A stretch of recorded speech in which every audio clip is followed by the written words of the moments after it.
Hello, everybody. Welcome to ohmTown Daily, Season 2, Episode 214 for August 2nd, 2023. If headlines were book titles. I'm Mayor Watt. That is ohmTown.com. Up there is the AI from on high. You want to say hello? Good evening, ohmTown citizens. And just so I've got a little transition here at the end of all of that, we'll just do this. Boink.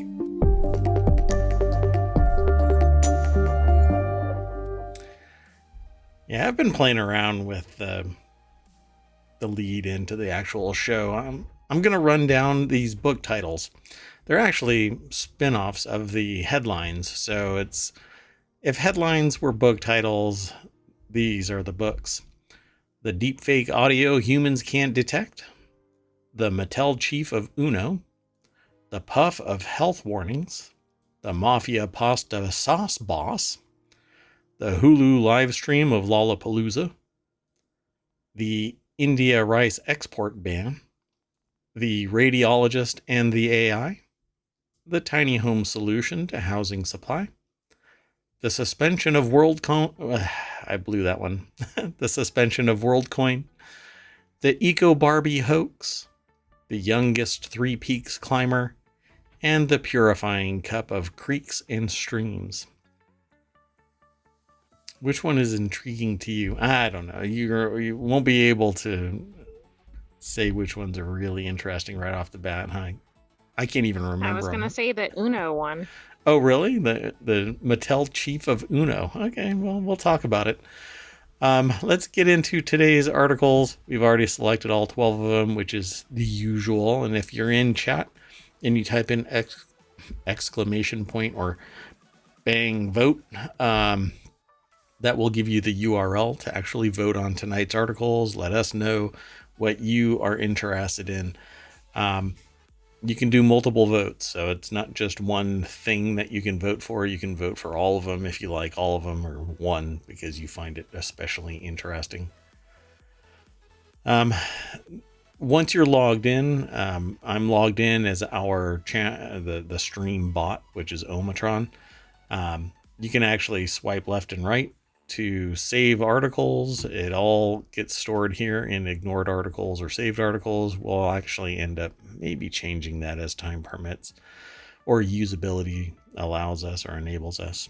But you can go to current elections, past elections, and if you actually click on that menu item right there, it'll take you to the list of all of the podcasts episodes for ohmTown Daily.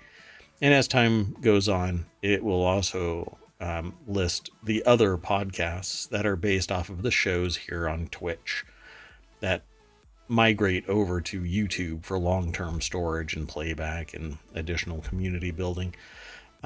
So do all of that stuff, folks. Follow us here on Twitch, go over to YouTube, like and subscribe, ring the bell, do all that kind of stuff, send a carrier pigeon, however you want to do it. Go over to Apple, and if you look at the show notes over on YouTube, you'll see that you can click a link and it'll take you over to the podcast. You can actually subscribe to ohmTown as a podcast. So if you don't have time to sit and listen to this article or this show every night at 9 p.m., you can download this show as a podcast. And then leave a 5-star review there, write something in there that you want to hear, and I will repeat it here on the show the next day, as long as it's capable of being said out loud without, being too offensive. I don't mind a little offensiveness. That's fine. That said, that's a lot of preamble, so Mayor Watt, you can stop talking and we can go into the first article.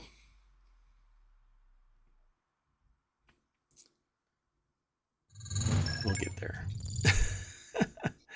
This first article is actually in the Reality Hacker channel. This is an ongoing development of the channel. I'm hoping to actually bring this one live here, maybe in fits and starts. It's just a 1-hour show once a week. not an everyday show. And it's all about virtual reality, augmented reality, mixed reality, deep fakes, audio and photographic and video deep fakes, AI and stuff like that. And our motto there is you won't know who to trust. And this right here is pretty much why. And I came up to this conclusion close to 15, 18 years ago now, when I was able to use Python to create deepfake audio. Well, humans are able to detect artificially generated speech only 73% of the time, a study has found, with the same levels of accuracy found in English and Mandarin speakers. Researchers at University College London used a text-to-speech algorithm trained on two publicly available data sets, one in English, the other in Mandarin, to generate 50 deepfake speech samples in each language.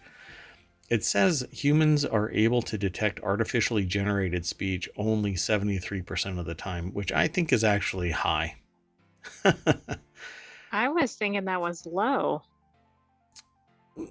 How do you mean? Like, you think that humans could detect artificially generated speech more? Yes. Yeah, I don't think so. I think that humans get it wrong more. But it really depends on the sophistication of the I artificially mean, does it sound generated like a speech. robot or does it Right. sound like a human? Yeah. I think their name is Hibak Farah over at The Guardian put this article together. Let me throw it into chat real quick so that if you are interested in this, you can actually follow the link right now. It'll be part of the VOD, but show notes will contain all of these links as well here on Twitch, over on YouTube, and in the podcast. So it's over at The Guardian, and there isn't this. The article here has this little thing you have to log in, and I'm not logged in, so I can't go through the entirety of it. But it says humans are able to detect artificially generated speech only 73% of the time, a study has found, with the same levels of accuracy found in English and Mandarin speakers. But I don't think that the sophistication of artificially generated speech is increasing more and more. It's becoming much more nuanced. I do not believe for a moment that it's that high, that humans can detect a deepfake um, speech sample. This isn't that far off of 50-50, frankly. And depending on how they're being, I mean, there's a lot of influence here that I think, and sophistication. So I'm going to have to log into this. I haven't logged in before the show. I don't normally log in before the show, but I can't provide this information without logging in. Other than my perspective on this, the study generated artificial speech, but again, depending on the sophistication of the programs that were used to generate that artificial speech sample, it's wildly different depending on the skill of the generation. And there's such great real-time generation taking place right now that, short of the delay between talking to the human and generating a response when the human asks a question or says something, people can't tell the difference. People can't tell that they're talking to an AI, or I should say generated speech mechanism. But that's with the cutting edge level of technology. I think that further research is going to show that you might as well flip this. Humans are only going to get it about 25% of the time. And Wow, even that's not then, good. yeah. And even then, I think it's basically within the range that might be guessing. It's statistically they're going, well, maybe they're overthinking it. It's taking a considerable amount of time to answer. So I'll end up logging in and providing more. We'll talk about this tomorrow as well, I think. Let me do the due diligence. Normally, I don't have to log into this account or log into this site to actually view the articles. But today, and I don't log in while we're actually streaming, so I'll make it up to you all. Okay, but you can go there and actually check it out right now. And I'll follow up tomorrow about it. Let's keep going forward. The next article is over in the Hedge Ideas channel. Mattel is hiring a chief Uno player to play Uno Quattro as a side hustle and earn $17,000. Isn't this supposed to be a month though? So it says, do you love throwing down a draw for, right? This is a month. That's pretty good compensation for that. Yeah. This is written by entrepreneur. It sounds like a fun job.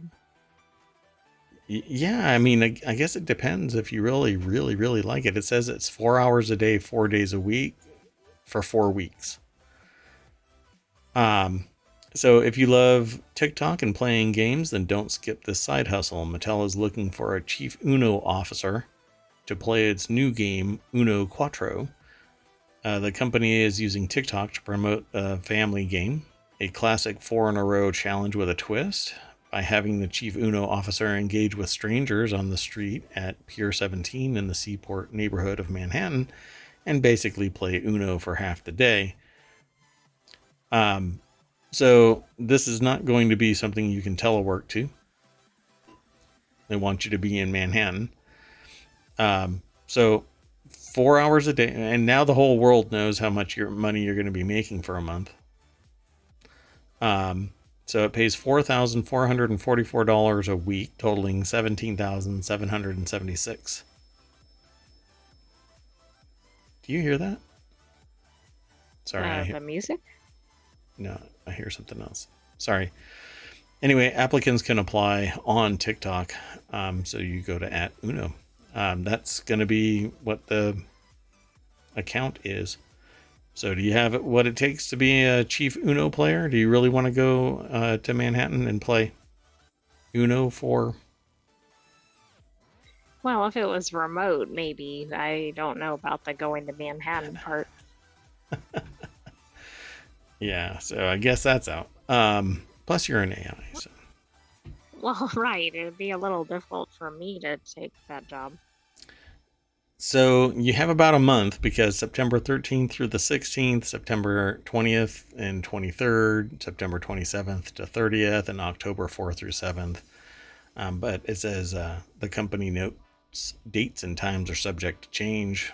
So you're going to be the chief Uno officer for a month. Doesn't seem like a bad gig. No, it seems quite good, especially if you already live in Manhattan, because if you had to move to Manhattan, you'd be spending quite a bit on living expenses. That's true, for a month. And I guess there can only be Uno.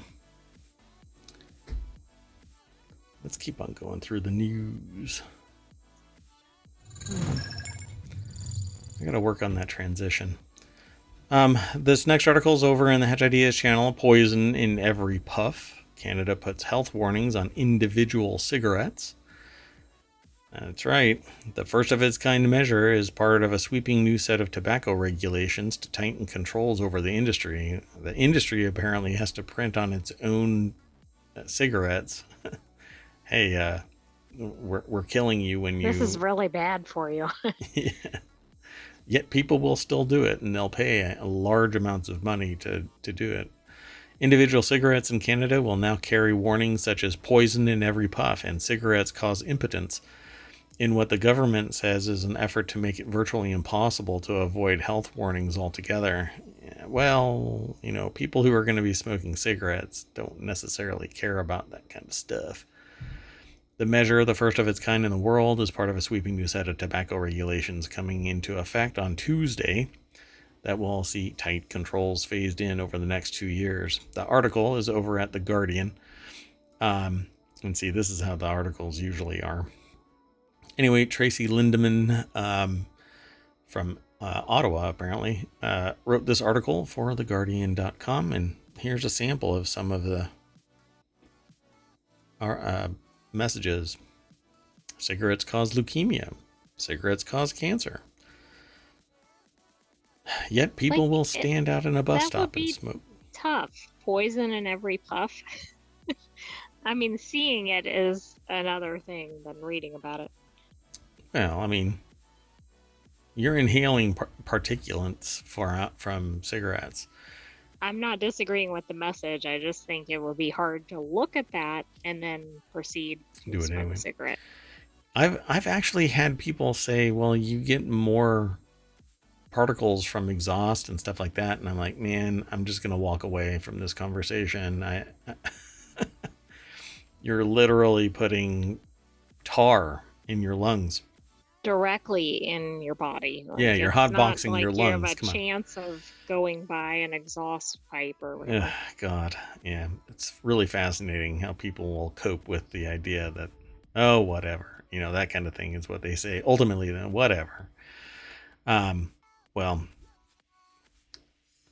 anyway, the smoking rate in Canada has steadily declined as public awareness of smoking's danger has grown. Federal and provincial regulations on tobacco sales, use, taxation, and advertising have also led to declining rates in all age groups. They're switching to other things.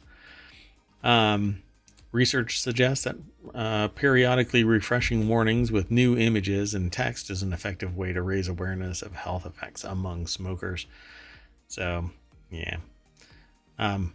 I tell people that, I care about their health and would love to continue to see them happy and healthy, and not eventually incapable of climbing a set of stairs without getting winded.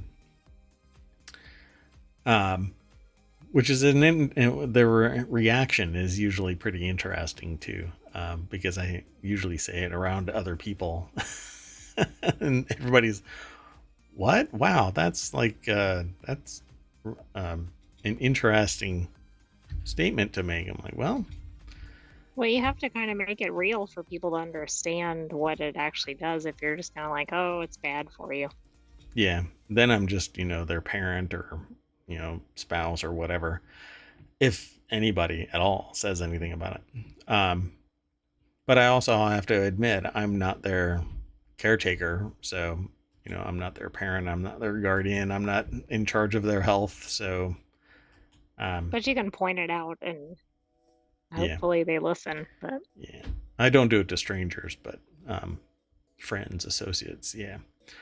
So yeah, Canada is doing more, and I think everybody should do stuff like this, raise awareness, keep on driving that train until it does stop going. I mean, there is no redeeming value to cigarette smoke. In fact, it harms everybody around the smoker as well. People who are immunocompromised, people who have asthma, when I say immunocompromised, I mean anything under the sun that isn't a fully healthy human being. Well, I don't have kids or family or whatever. Okay, fine. Your pet squirrel or whatever it is that you appreciate, you're contaminating it too with every exhale. So, yeah. I like this too, that they're now have to put health warnings as 75% of the display area. I mean, I think that's good because how they put some sort of minuscule warning on things. Nobody's reading that. But if that's the big part of the display, somebody might actually see it. It's a big old banner that says you're going to die of. Right. Pick one up here. Yeah, really. Hey, you want a cigarette? You're going to die because of them. Yeah, maybe it needs to be like a campaign like, take a number. you're next in line to meet Oh the gosh. Grim Reaper or whatever. Oh jeez. Well, I Uh, mean, it's obviously not getting through as a subtle message. wow. The AI's gone dark. Jeepers creepers. Okay, let's keep going. This next article is going to be interesting, if not short. This next article is over in Rounders Gear, which is a channel that's all about table gaming, not tabletop gaming like Dungeons and Dragons, but gambling related. And speaking about the best equipment and the places and people, the culture. Um, it's okay to gamble in moderation. If you detect that you've got a problem with gambling, then step away, go touch grass, talk to a professional, speak to somebody about it, get it addressed so that you can do things either not at all or in moderation. But that's not really what this article is about. The article is about the Mafia pasta sauce conversation that sends a reputed boss, Michael Mancuso, to prison. Reputed Bonanno, Mafia boss Mikey the Nose Mancuso will be dining on prison food after a wiretapped conversation about pasta sauce helped land him in the soup. The article's author is really ladling it on. So let's see. It wasn't the nature of the conversation that got New York Mafia man in hot water, but with whom he was having it. Mancuso was released from prison in 2019 after serving 14 years for organizing the murder of Mafia associate Randolph Pizzolo. As part of the parole terms, the Nose was prohibited from contact with other convicted felons, and that included mundane conversations with them about cooking. So Mancuso says, "Are you going to do the gravy today or make the sauce?" Mancuso asked alleged Colombo soldier Michael Uvino on October 24th, 2020, according to federal court documents. Quote, "No, I'm making it in the morning because we're not going to eat early," replied Uvino, who was convicted of racketeering charges in July. "What time you want to eat tomorrow?" Mancuso responded with, "I don't care, 5 o'clock or so, ? So that alone, because he was talking to another convicted felon, lands him right back into the clink, apparently. Mancuso isn't the only mafia man known to have had a preoccupation with culinary matters in the movie Goodfellas. Dinner was always a big thing in prison with a pasta course and then a meat or fish, even if Vinny famously used too many onions. So it's actually based on, Goodfellas is based on a book called Wise Guy, Life in a Mafia Family by, is it Lucchese? I think it's Lucchese. Associate turned informant Henry Hill, the character Paulie, who developed a technique for slicing garlic thinly with a razor blade, is based on real life Lucchese capo Paul Vario. So they take conversations pretty seriously, but it isn't just pasta sauce. At the end of the day, it's because he's communicating with other felons. Well, right. Plus, are they really communicating about pasta sauce? We don't know. Yeah, was there code there? Well, Like, Philip were they Connolly. actually planning a heist or whatever? The thing about this is I find it really interesting that out of all of the places that would talk about this, it's casino.org, which you would think would be like, we have nothing to do. Like the whole domain doesn't have anything to do with the mafia or any criminal syndication or anything, right? We distance ourselves just as a domain, not like the domain.com kind of a domain, but the field of Like an industry. as an industry. Thank you. Yeah, we're not even close to even speaking about it because we're so far away from the mafia, right? Well, uh, we don't have this in any other area, I don't think. I didn't do a search, but it comes up in I think this casino.org. was unique to this source.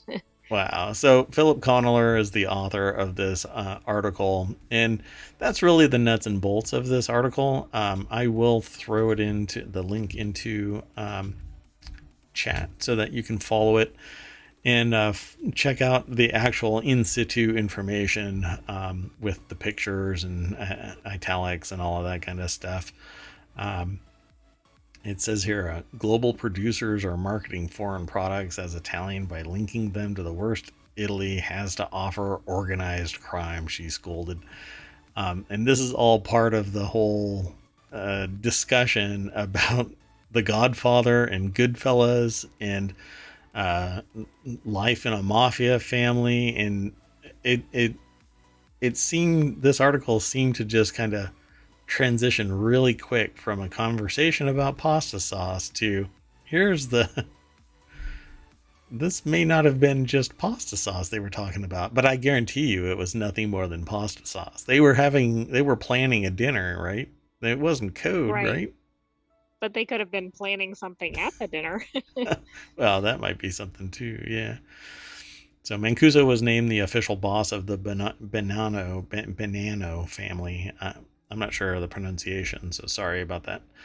In 2013. At the time, he was in prison for a 2004 murder of Pizzolo, an associate of the family who had developed a reputation as a reckless, heavy drinking liability. Mancuso was following the orders of then boss Vincent Bassiano when he arranged the hit. So, um, I'm sure great dinner conversation.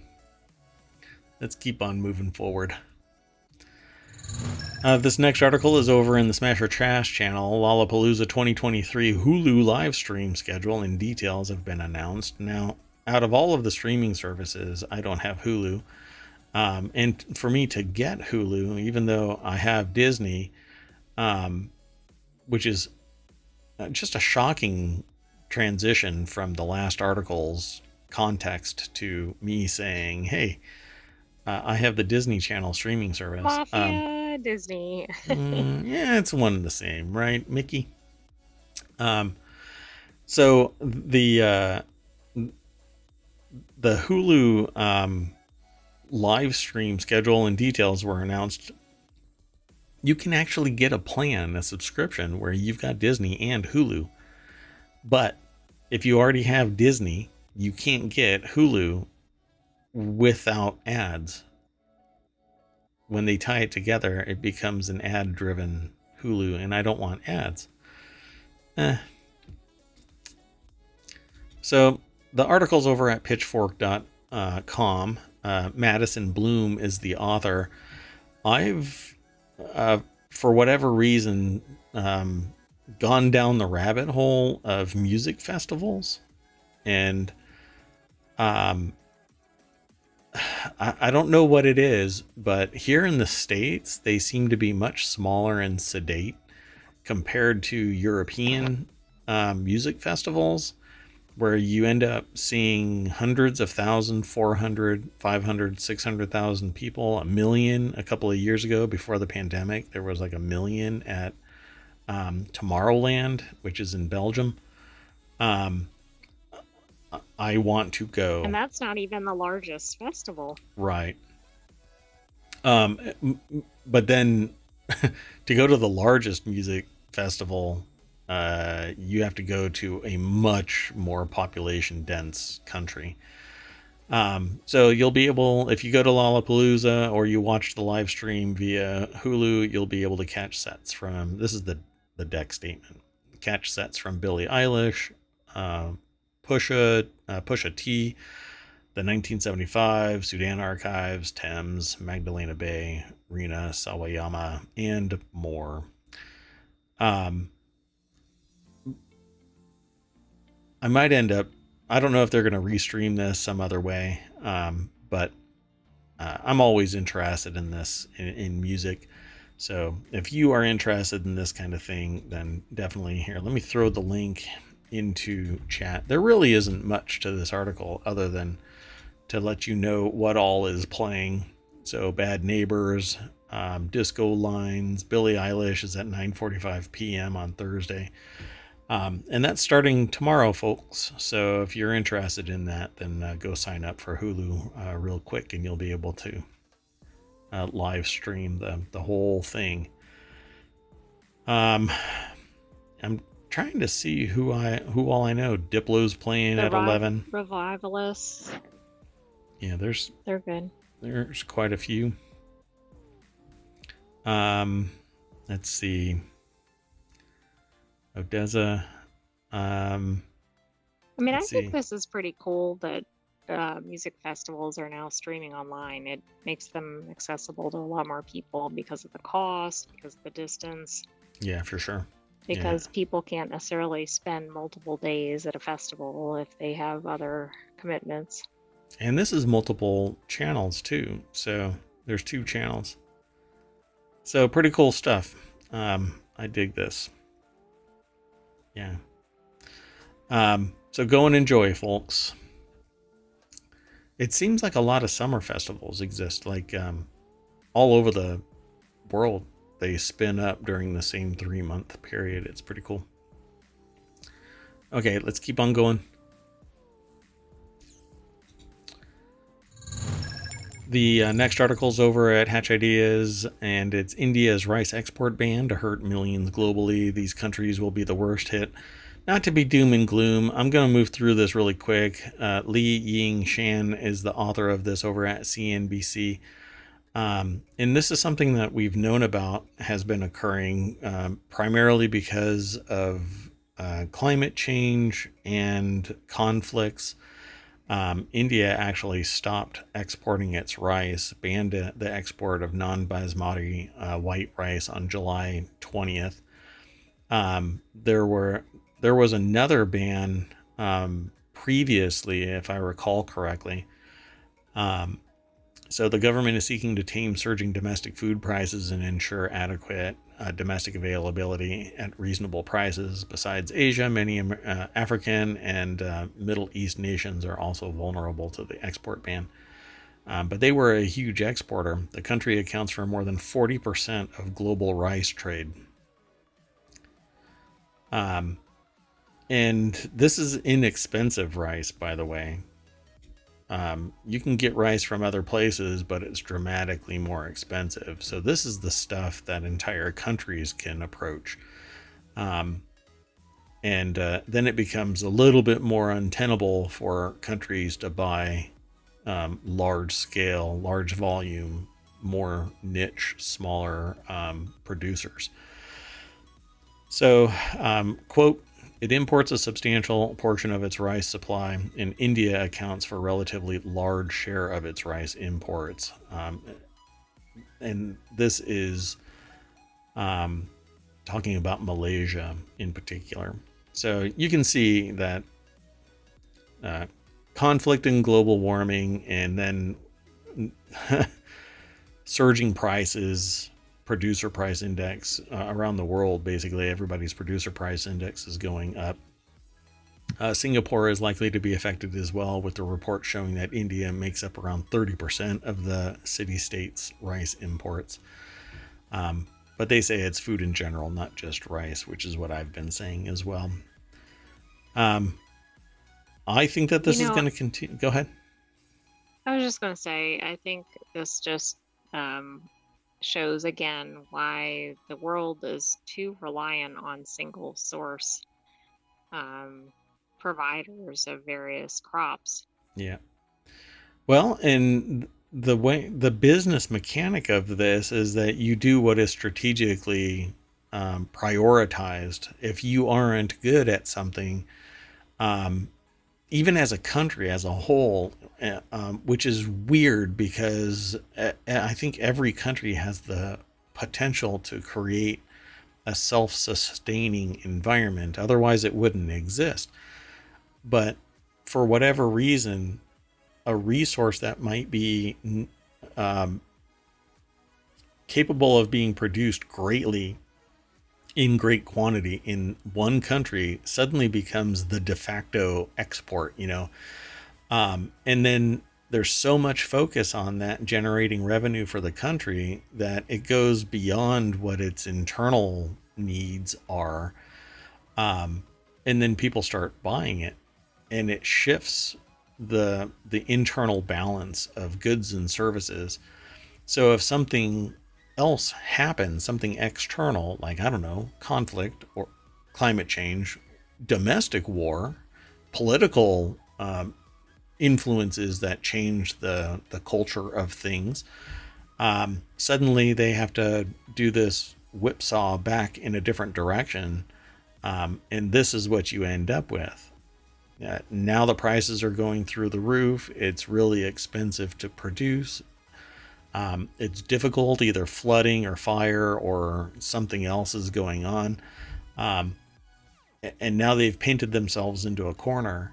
And other countries that rely on it, because they've said, well, they're strategically set up to produce this good, they don't have the infrastructure to make up for whatever shortfall uh, comes their way.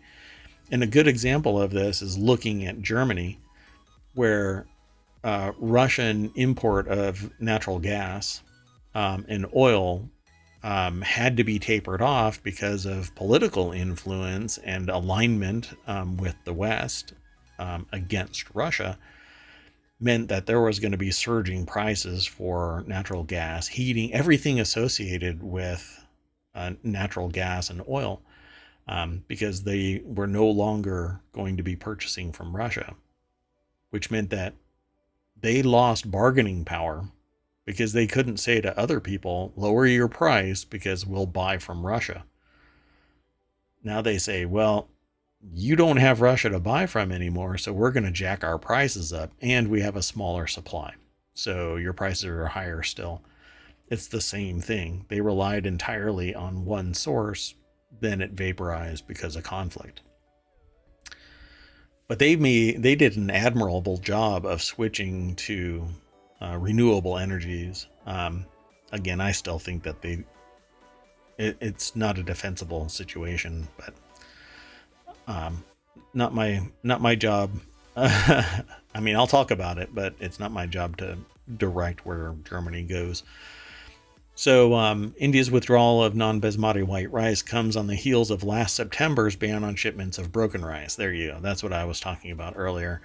That means up to 40% of India's rice exports are now offline, according to BMI forecasts. And the article also talks about the CPI, Consumer Price Index basket. Oh, Everybody you has were this speaking basket. about that earlier. Yep, yep. So this is something that I think is going to continue to expand with global warming, climate change, and other economic issues and conflict. I think conflict has the potential of being amplified as these economic and environmental issues grow. And while some countries can have a soft landing from bouncing around economically, not all will, but the conflict can spread quite quickly, like Russia invading Ukraine. So let's keep on going. Again, the link is in the chat when I actually do it. Mayor Watt, come on, buddy, you can do it. With that in mind, let's go on to the next article. Sound good? That sounds good. Yay. Did it do it? Nope. I'll work on this problem. The next article is over in Technology Today. That's the new Word and Tech channel. We've changed the name to more appropriately match the identity of what the channel and the show is going to be about. AI use in breast cancer screening is as good as 2 radiologist studies find. And there's other articles in ohmTown that reference the same topic, but take it from a different angle, like using AI costs 50% less than a radiologist. Right, it's like a half dozen or 6, right? That's right. So the use of artificial intelligence in breast screening, breast cancer screening, not breast screening. I mean, never mind. I was going to make a snarky joke about. Anyway, sorry, let me start over. The use of artificial intelligence in breast cancer screening is safe and can almost halve the workload of radiologists, according to the world's most comprehensive trial of its kind. Breast cancer is the most prevalent cancer globally, according to the World Health Organization, with more than 2.3 million women developing the disease every year.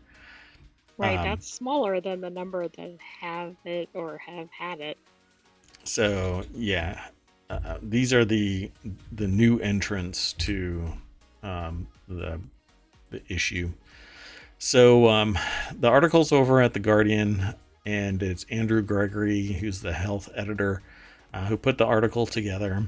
And this is the picture that they have on the screen right now is a mammogram, and a radiologist has to use these images in a high resolution monitor, and if anything, they're having a bad day, their vision isn't squeaky perfect, they may not see something. And coming from experience, I had spotted the an issue, I'll just put it that way. When the doctor had brought it up on the screen, I had seen it, and the doctor asked me, "Do you see what I see?" And I'm like, "Yeah, that right there, yeah." And that's what it was. So, this is a human being that's making the determination based on a black and white image on a monitor. And I've always thought that that was odd, but it was the best technology that the world had to offer at the time, right? Short of using a computer, then computers came into vogue, and they do an automatic scan and highlight certain things, and then the doctor looks at the ones that are flagged. And they've More also gone to 3D imaging, which is better, but it's still not perfect. right.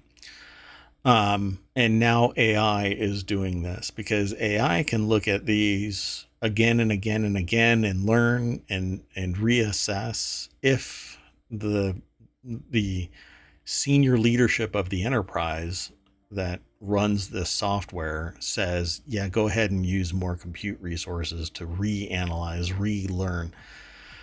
My only problem with this is if the AI has a bad day as well, because its learning mechanisms don't necessarily add up to 100% accuracy. So a false positive or a false negative is horrendous either way. But I will take this and the radiologist looking at it until we know that the outcome from AI scans are better than radiologists. But radiologists are very, very, very expensive. Like for a single position in a hospital, they're probably the most expensive employee in the hospital. Like single employee, except for maybe the CEO or Anesthesiologists and some other specialties are also up there. They're kind of all in the same range. oh, okay. So I guess when you're number one, you got a whole bunch of people that are really close to being number one. Got it. Okay. But they're really, really expensive to the enterprise. I can't imagine that they are happy about AI sliding in there. And what is being described here, it's having either the workload and hence the pay. Right, but it's also interesting here. They had the same false. This was a very small study in terms of the number of people, but the false positive rate was the same in both, and they detected more cancers than the humans did. Well, there you go. And I that mean, speaks that for seems itself. like a no-brainer to me. Yep. As long as they don't only lean on, I mean, anything that says that it falls within a certain range, and regardless, I think a human should look at it anyways. But when it should be calculated as a, what do they call it? a certain rate, a confidential, a confidence level. And as it approaches higher and higher levels, then it can be more of a cursory look by the radiologist. But these lower rates, the chance of being 25% or something like that, then a human had better look at it on top of the AI. So it says that this resulted in 41 more cancers being detected with the support of AI, of which 19 were invasive and 22 were in situ. So quite intriguing. This is the kind of tool that betters all of mankind, and I know that that word is actually gender specific, but it's gender neutral in the There's no term people kind or I guess there's humankind. humankind. Yeah. So yeah, let me fix that lexicon there. So this is the kind of tool that I want helping all of humankind. You know, and there shouldn't be, well, let's form a union and protect the salary of radiologists. Well, now we know that the reason why it was so expensive for a radiologist is because it was, they were trained to spot certain things, but we know that there are tools. We don't stop selling shovels because there's somebody that's really good with their hands. We give people tools to get better, more productive, more capable. That's what this AI is, at least in medicine. And medicine is extremely expensive because it's bound by humans, and expensive research, development, and technologies. This should lower the price for radiological scans and reviews. So I hope so. And it'll speed things up. So that's Well, one of the that's things. true. That's part of the issue with a lot of medical is that it just takes so long to get results. It Yeah. takes long to get scheduled, etc. So maybe if there's heavier AI usage, that'll mean better results for the patients, particularly where there are positive diagnoses. Yeah. And there's more and more people that more and more are getting sick with various maladies. We need to get back that time. And a human only has so many hours that they can work before they're burned out. And when a human gets burned out, somebody's going to end up suffering on the other side of it. Let's keep on moving.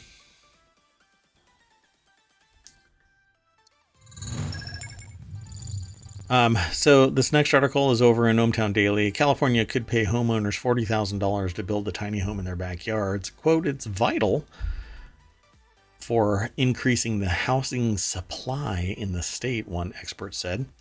California set aside $50 million in the state budget for homeowners building backyard homes. The cash plays a vital part in the state's ability to increase housing supply, one expert said. The state is short 2 million homes, and many experts think ADUs can ease the issue. Additional dwelling units, tiny home, or accessory dwelling units, not additional. So let me just bounce right on over to Business Insider, and Kelsey Neubauer is the author of this. Quite fascinating. A $40,000 tiny home built in somebody's backyard is basically a guest quarters. And if I were to drag the AI to California, buy a plot of land, put a house on it, get paid 40 grand to put another house on it, they would probably disable that budget line item the moment that I buy property. Because for whatever reason, I've been around a while, used to live in California. Never have I heard of the state saying, hey, add $200,000 of value to your property by building a $40,000 tiny home on the back. where you can lease it for $4,000, particularly if you're in Carlsbad, California, which we Right, which know is the highest rent in the country. in California, yeah, in the country. That's right. Because that article looked yesterday's article, I think it was, right, or maybe the day Or before. it was in the top 5, I think, but It was in yes. the top 5, but I think it was like number 3. But still, Carlsbad, by the way, is a beautiful place. So it's great. Yeah, you can grab your diving gear and just. Hence why the rent is so high. But this would pay for itself in 10 months. Well, that's the thing. I mean, this seems like people would be jumping all over this, but it's also interesting because California properties tend to be very small footprints. Yeah. Very small. Yeah. So I don't know how this is going to work. Like, this picture shows a decent sized backyard, It's but pretty that's not big. a normal California backyard. No. In But fact, some don't even have yards, really, yeah, some of them are London balconies without an apartment. without an apartment. Yeah. This happens to be in Piedmont, California. The picture that you're looking at right now, and uh, this made my first place. Uh, my place was a hole in the ground, basically, compared to this place. Although my first place, when it rained, the walls would sweat water. So, hey, I'd take this in a heartbeat, but I wasn't paying $4,000 a month. So the stage is short 2 million homes. How do you make up for that? Well, you apparently don't 3D print a whole bunch of tiny homes in a given area that's state owned property, where you can set the price at an accessible price point, and then provide services that help people move from tiny home living to, buying an actual property somewhere else. All kinds of things, right? No. You incentivize people privatizing the public money by building a $40,000 unit in their backyard, and then they're going to be able to, at some point, lease it out for $4,000, $5,000 a month. It says it's a revival of a previous program, though that one had a $100 million budget and distributed funds through 2022, which aimed to increase ADU construction amid a dire housing shortage in the state. So apparently that didn't really solve anything. You can receive grants up to $40,000, which is probably in California a third of the price that it would actually take to build out a tiny home on your property. Pay for zoning and construction in a time when the cost of living is shooting through the roof and prices And the materials. in California in particular is much higher than, well, I was going to say And you Arkansas, can't but get insurance either. I think Arkansas is one of the lowest ones. So yeah, oh yeah, and you can't get insurance because the insurance companies are backing out of California and Florida. Oh, and now they're even putting icing on the cake is you can't get ADU financing. Telling you, Okay, man. wait a second. That statistic is kind of crazy. Nearly 20% of all homes built in California are ADUs. Wow. That is astonishing. I would have thought it would be 1%, if that. Yeah. So 20% of the homes, that means that 20% of the homes that are in California have an ADU attached to it, because you can't have, well, arguably you That's can't true. have more than Well, one right. ADU, right? It depends on how big your property is and if you're going to be turning it into an apartment complex. Wow. That's an interesting stat. While ADUs have potential to bridge the racial wealth gap and add financial stability for lower and moderate income homeowners, to date comparatively affluent, and in many regions, wider homeowners have disproportionately built ADUs, Turner Center researchers said in their report. Yeah, that's if that is what is actually done. the lower Well, income, moderate income homeowners with property have the ability to qualify for um, the this up here, the financing part of it, get the permitting, and attract somebody that's going to live there at a reasonable rate. right, and have enough money to really initiate the process. I mean, Right. so it's kind of perpetuating the housing disparity, even though in some ways it's solving it at the same time. It's trying to, yeah. Right, right. So yeah, it's interesting, but it's taking public money and making it a private asset, in the hopes that it's going to benefit everybody in California by providing a home. Um, but it's still public money to private ownership. It's basically shifting that wealth over. Um, and I'm not speaking against this this enterprise, this effort. What I would prefer, though, is that if it's going to be public money, then it should be public property. Like, there's property out there that's owned by the state. Houses should be built on that property. And then that can be perpetually used again and again. People um, look for another place to live in X amount of time, and if they can't do it, then they still stay in the public housing. We've had public housing projects in uh, many states, pretty much every state, I would think. Um, but we continue to do it wrong because it lacks. It's supposed to be a mechanism for providing opportunity and equity, inclusion, but not everybody has a job for everybody, and that's the big thing. That providing a livable wage and a job, education, etc. It's really tough out there. Not everybody has been tooled up to be um, a many function uh, employee, right? Like they do one thing, and when they can no longer do that one thing, they have to be completely retooled for another position.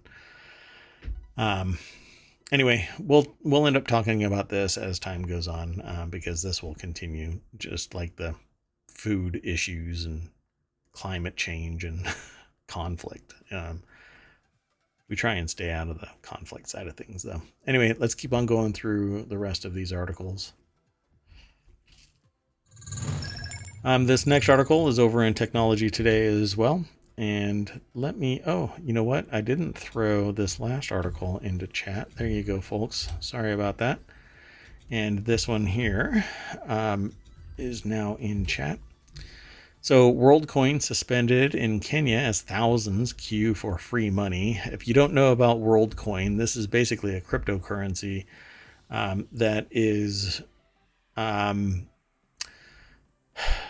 giving the equivalent of $40 to anybody that gets their eyes scanned by this big silver orb.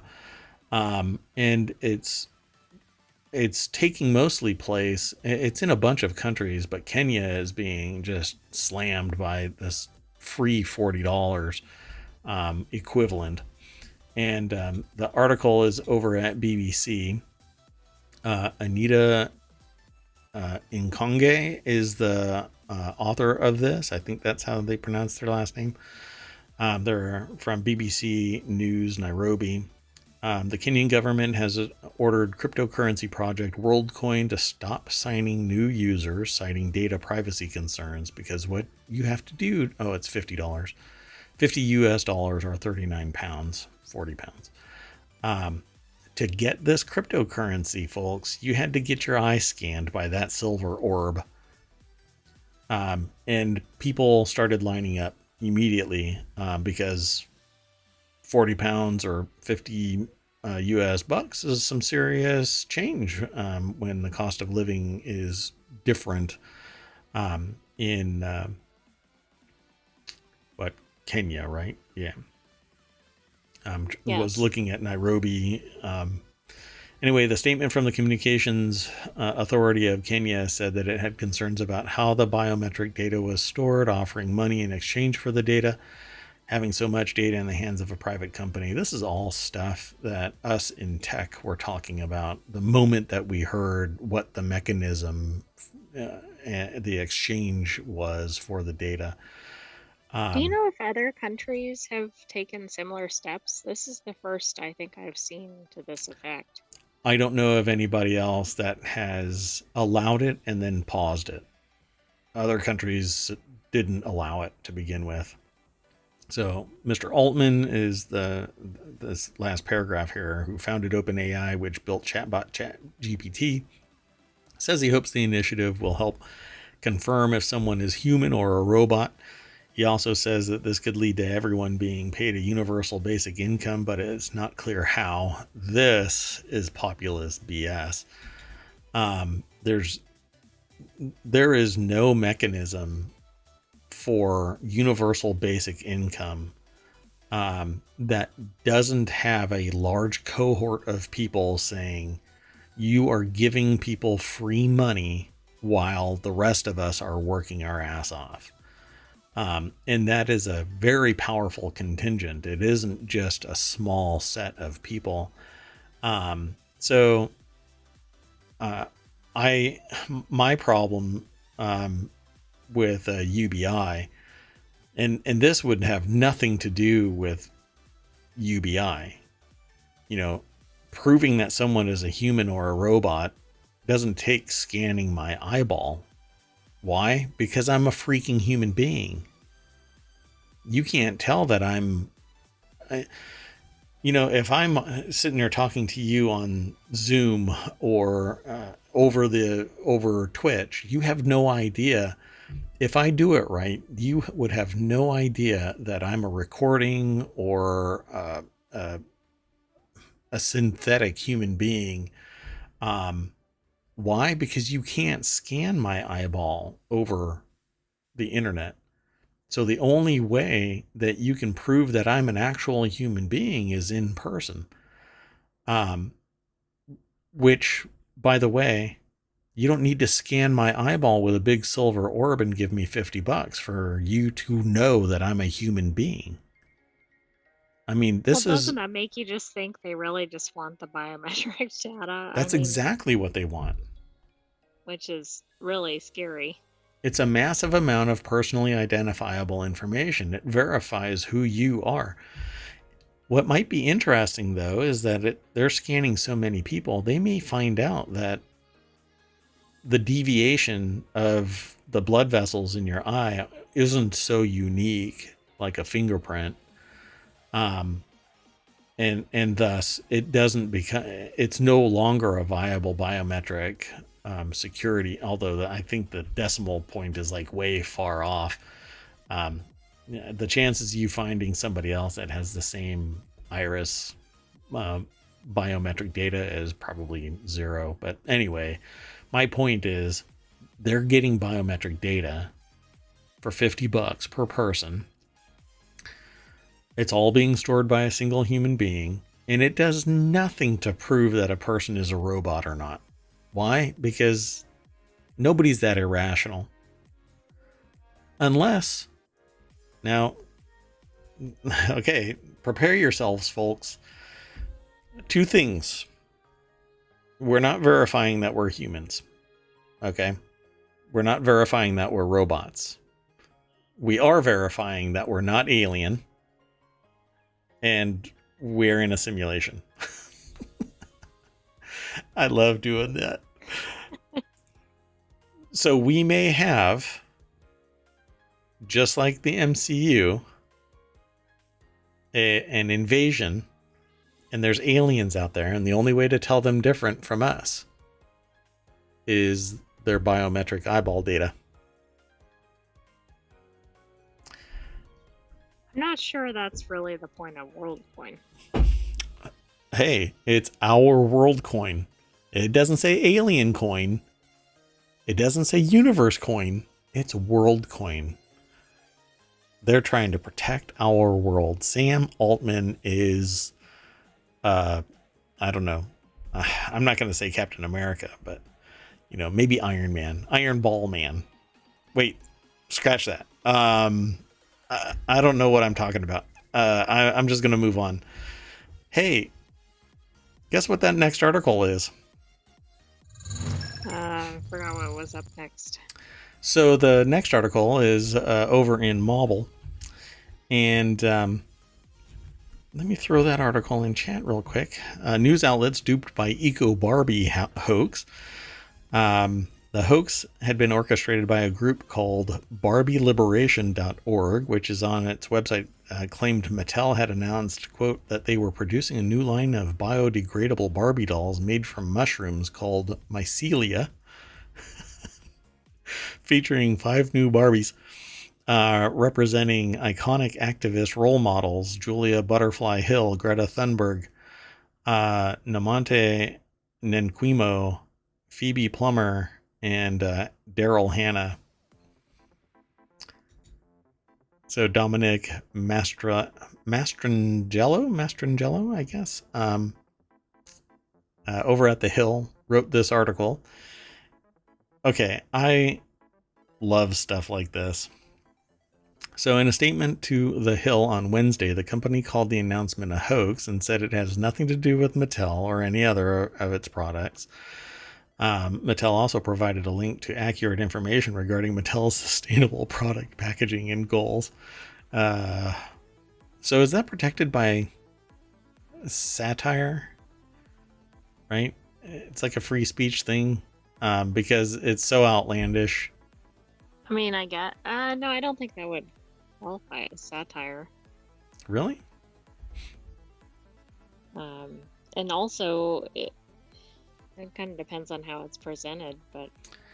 An editor's note, which now replaces the Washington Times story on the matter, said that the article about the new Barbie dolls was based on an elaborate media hoax involving spoofed email addresses, a faked press release, doctored images, fictitious quotations, and a YouTube video that appears to show actress Daryl Hannah announcing the new product line.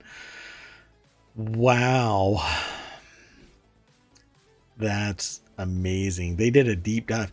So this could probably be framed as fraud. Well, right. That's what it looks like.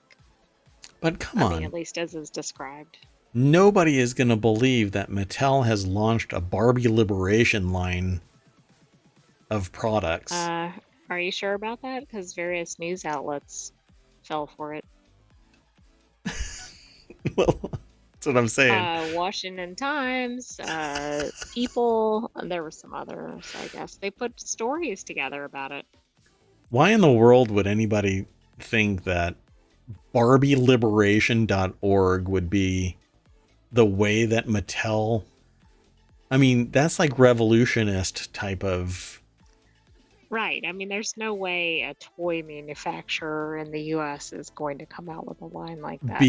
Before this article would have ever hit print, if I was the editor, is if I would have gotten like the CEO of Mattel on the phone to verify that they've reached that deep into this whatever fantastical timeline we've ended up on since the Cubs won.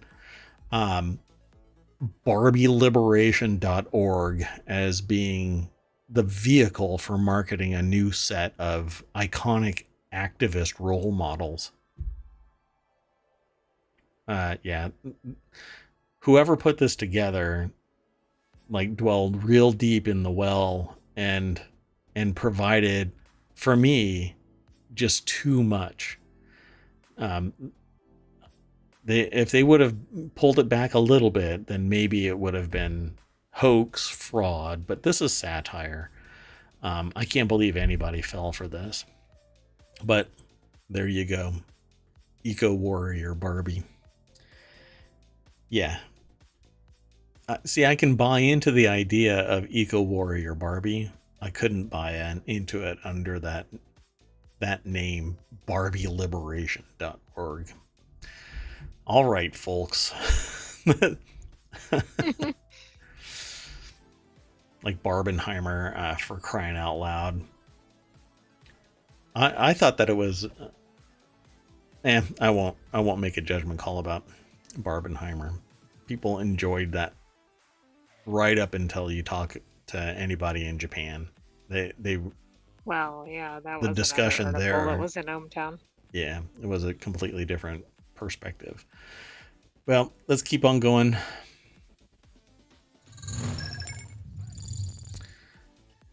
Oh, bummer.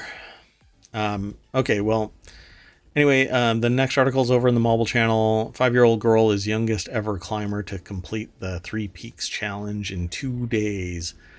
The only reason why I even included this link is two reasons. One, I think it's amazing that a 5-year-old girl did this climb. I should say the Three Peaks challenge. And secondly, I was proud that I got out of bed this morning. And Exactly. I mean, if she's already done this at age 5, how much is she going to show up everybody for the rest of her existence? yeah, this is from telegraph.co.uk, and it's from the byline is Telegraph reporters. So, Saren Price nominated for award after raising £7,300 for charity by completing the Three Peaks challenge. I don't know how they could have. The 5-year-old girl who became the youngest person to ever complete the national Three Peaks challenge in under 48 hours has been nominated for an award after raising thousands of pounds for charity. Traveled more than 500 miles to climb the UK's highest mountains with her father, Glenn. Together, the father and daughter team conquered the summits of Snowdon in North Wales, Ben Nevis in Scotland, and Scafell Pike in northern England in little under 2 days. I, I don't understand how. I don't understand Well, how not only did she do that, but she helped with a rescue of somebody of else another out on the of another trail. I woman, mean, right? Yeah, yes, an yeah. adult. God. See, I've helped adults out as an adult. I probably would have turned to dad if I was their age and saw an adult struggling with something, but rise to the challenge. Yeah, they are going to be a juggernaut as long as they, you know, keep it all in check and don't become too self-aware of just how strong of a person they are.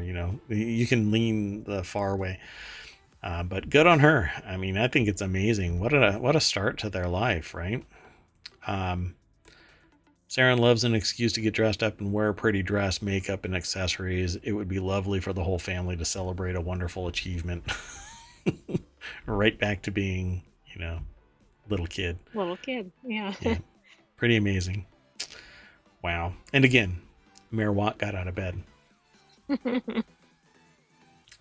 Don't know what else to say. Let's keep going.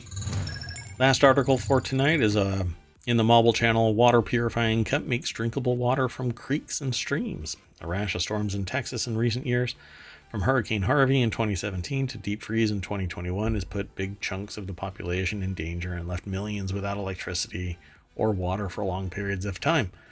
So, University of Texas at Austin apparently have developed something.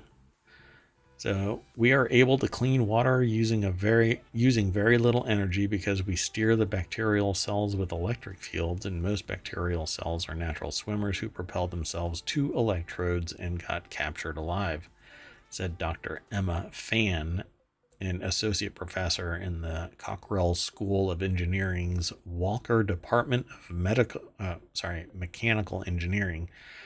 That's a mouthful. Okay, that's the whole title.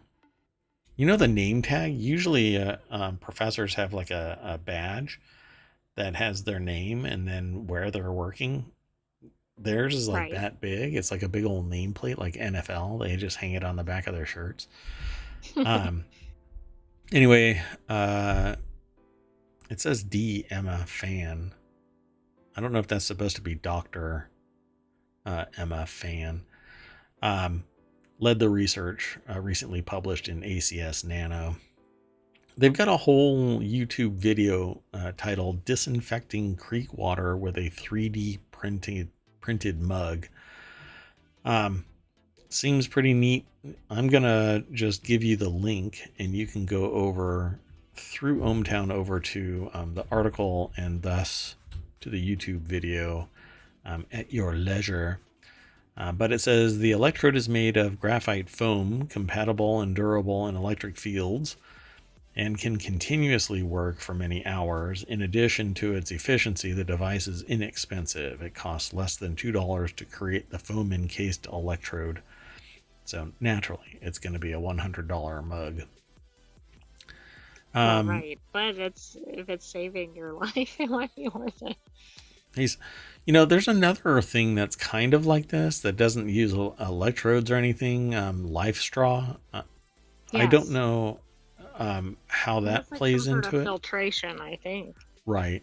Yeah, that's pure filtration. But it's supposed to be, life changing. It's a survival straw. Stick it in anything, and you'll get water on the other side of it, clear water. So it says it also is simple to use. First, dip the electrode filled cup into the water. Next, give it an electrical jolt. Wait and let the electrodes fish out bacteria. Is this a mug that at the end of the day you've got a bad bat? Yeah, I was kind of wondering what happens after you use this. Because it doesn't kill the bacteria. It said it saves it live, right? It might sequester it or something, but how do you then disinfect it after that point? How do you get rid of it? Yeah, I guess you don't charge it and you wash it out. So you're throwing all of the bad bats back into the water somewhere, right? Maybe. So the researchers are now looking into ways to commercialize it and next want to streamline the design of the cup. The one used to clean water from Waller Creek is a 3D printed prototype. The team wants to further simplify the process of inserting and removing the electrodes. So there's going to be something that you're going to have to renew. This is kind of like the perfect business model mechanism, You have some That's right. consumable. You keep coming back for more. Yeah, that's how you become a billionaire, though. Like paper products, like tissue paper, right? And napkins and stuff like that. Generally, it's owned by one company, the main producer, which I think is Georgia Pacific. Yes, I was thinking Kimberly Clark, but they might be one and the same. Yeah, and they're owned by the Koch brothers. I think Georgia Pacific is owned by the Koch brothers. That's how you become a billionaire, because it's consumed. It's not like you're sitting there drying out your napkins each day. So it's consumed. You spend more money. This has little electrodes. They have to degrade over time to make them cost effective. They're not going to run forever. Anyway, on several different current methods for simple commercial water filtration, each has a significant flaw. Disinfecting pills can release oxidants that can be harmful if ingested. Reverse osmosis systems require high water pressure, and solar steaming needs consistent sunlight, which is unreliable amid natural disasters. I suppose so. Anyway, if it's low cost, has a low cost consumable, and it saves lives, then all the more power to them. So pretty cool. If that's what it looks like, though,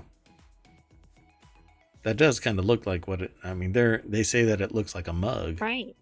It it looks like they kind of described in the article. Yeah, I don't want to run it. Anyway, go and check it out. Oh, it is. There it is right there. Sorry. That hadn't loaded, I don't think. Anyway, the picture is of a 3D printed mug with a whole bunch of what looks like metal fins inside it, and two contacts, a ground wire and an AC line. So you just plug it in, and it's interesting that it says AC.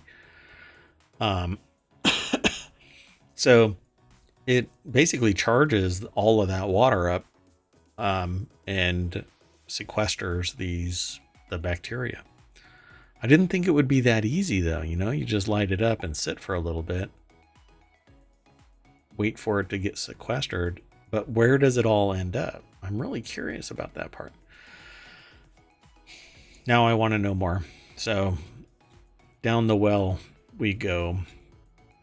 All right, folks, but that's it for tonight. We always bring you back to the very first page of ohmTown, and basically the welcome sign, the main street of ohmTown.